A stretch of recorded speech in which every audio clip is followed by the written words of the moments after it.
Apabila orang yang mendapatkan wasiat mengetahui bahwa si calon mayit memberikan wasiat ini dhiraran dalam rangka untuk membahayakan orang lain, dalam rangka untuk merugikan orang lain, lam yahilla lahul akhdhu, maka orang yang mendapatkan wasiat nggak berhak untuk mengambilnya. Assalamualaikum warahmatullahi wabarakatuh. Alhamdulillahi rabbil alamin. Wassalatu wassalamu ala ashrafil mursalin. Nabiyyina wa maulana Muhammadin wa ala alihi wa sahbihi ajma'in.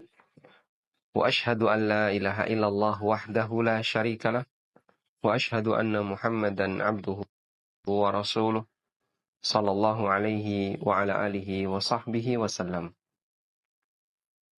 Alhamdulillah, kembali kita belajar tentang masalah wasiat, dan di kesempatan kali ini kita akan membaca tentang hukum mengubah isi wasiat.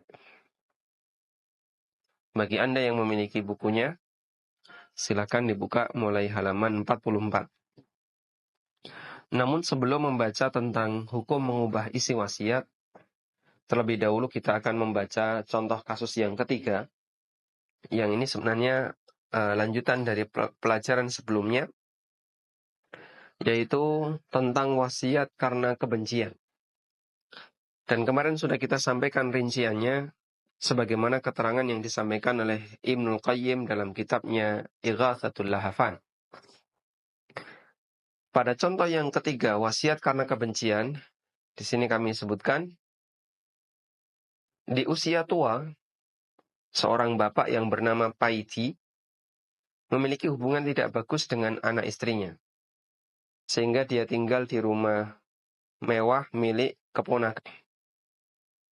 Saat sakit, Paiti berwasiat kepada Pak RT agar sepertiga hartanya diserahkan kepada keponakannya.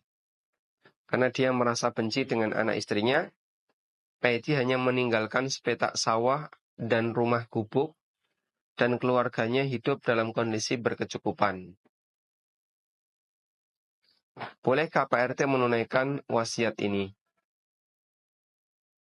Berikan selain ahli waris, yaitu kepada keponakan. Dan keponakan bukan ahli waris. Hanya saja yang disampaikan oleh Paiti dalam wasiatnya, latar belakangnya adalah kebencian kepada ahli waris, yaitu kepada anak dan istrinya. Sementara keluarganya serba kekurangan. Berarti di kasus ada yang berbeda ya.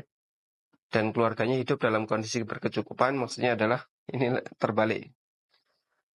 Keluarganya hidup dalam kondisi kekurangan. Sementara keluarganya serba kekurangan. Karena itu berdasarkan keterangan Ibnul Qayyim, jika Pak RT mengetahui bahwa tujuan wasiat ini adalah balas dendam kepada istri dan anaknya, maka dia tidak boleh menunaikannya. Wallahu a'lam.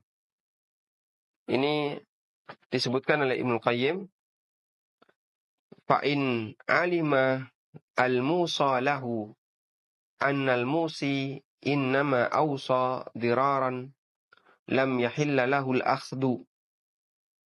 Apabila orang yang mendapatkan wasiat mengetahui bahwa si calon mayit memberikan wasiat ini dhiraran dalam rangka untuk membahayakan orang lain, dalam rangka untuk merugikan orang lain, lam yahilla lahul akhdhu, maka orang yang mendapatkan wasiat nggak berhak untuk mengambilnya. Walau i'tarafal musi annahu innama awsa dhiraran lam tajuz i'anatuhu ala imda'i hadil wasiyah. Jika si pemberi wasiat, yaitu si calon mayit, mengakui bahwa dia berwasiat seperti ini, tujuannya adalah untuk kebencian, sehingga dia ingin merugikan ahli waris, maka tidak boleh dibantu. Walhamdulillah. Baik.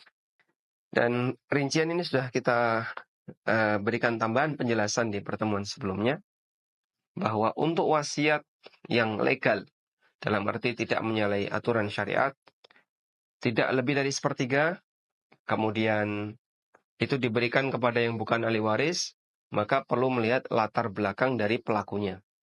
Jika itu dilakukan dalam rangka untuk memberikan doror kepada ahli waris, yang mendapatkan wasiat nggak boleh ngambil. Karena berarti di situ ada unsur ingin mendolimi yang lain. Wallahu a'lam.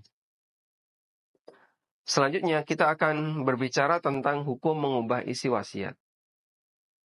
Mengubah isi wasiat bisa dilakukan oleh al-musi, yaitu pemberi wasiat, sebelum dia meninggal. Dan juga bisa dilakukan oleh al-wasi, orang yang menerima amanah wasiat setelah wafatnya al-musi. Si A pesan kepada si B, nanti kalau saya mati, tolong belikan seekor sapi pakai duit saya dan korbankan atas nama saya. Kemudian sampai Idul Adha si A nggak mati. Sampai Idul Adha si A belum mati. Dia ngomong seperti itu misalnya pas bulan Syawal, ketika sakit parah, terus dia berwasiat.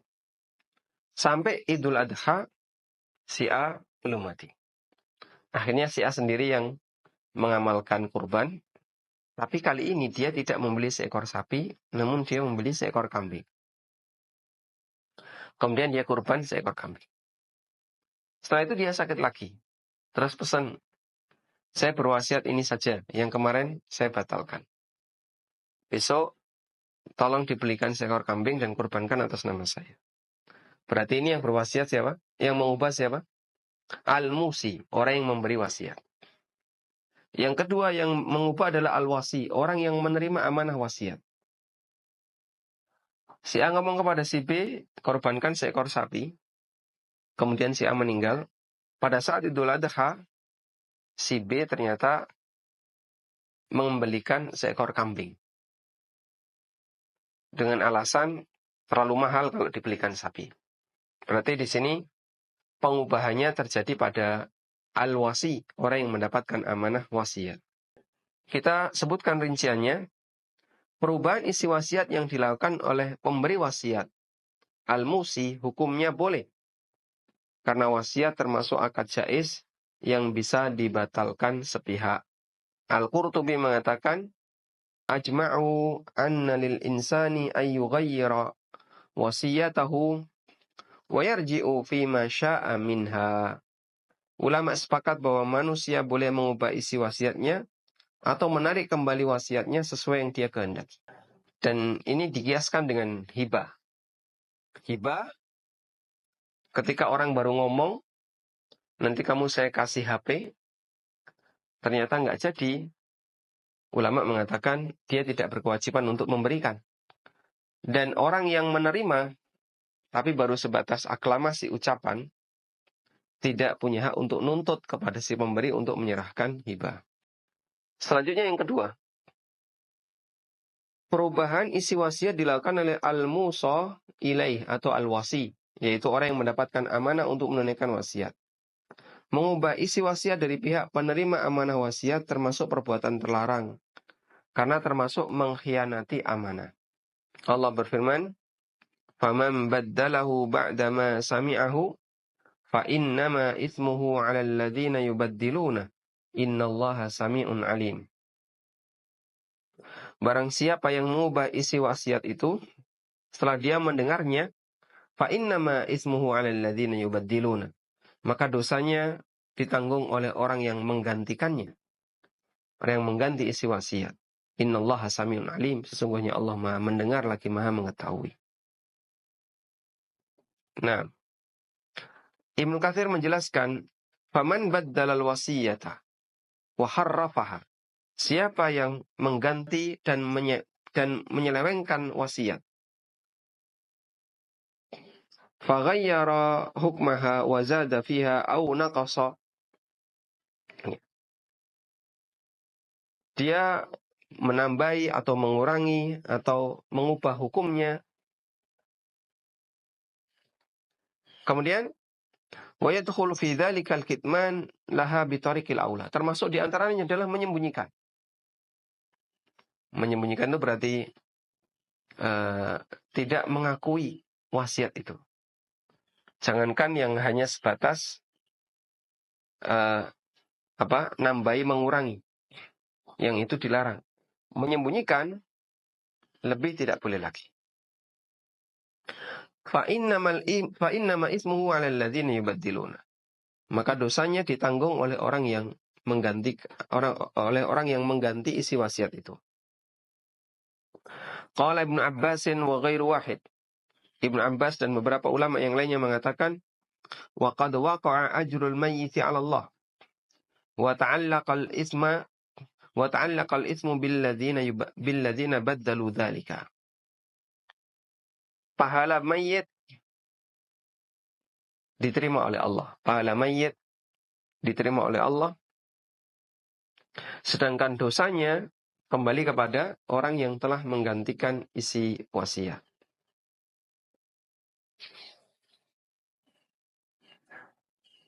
Tayyib. Kecuali jika wasiat itu adalah wasiat yang melanggar syariat, baik disengaja maupun tidak. Pihak yang mendapatkan amanah untuk menunaikan wasiat berhak membatalkan wasiat tersebut. Seperti wasiat dirar, wasiat janaf, termasuk juga wasiat yang memberatkan bagi para keluarga.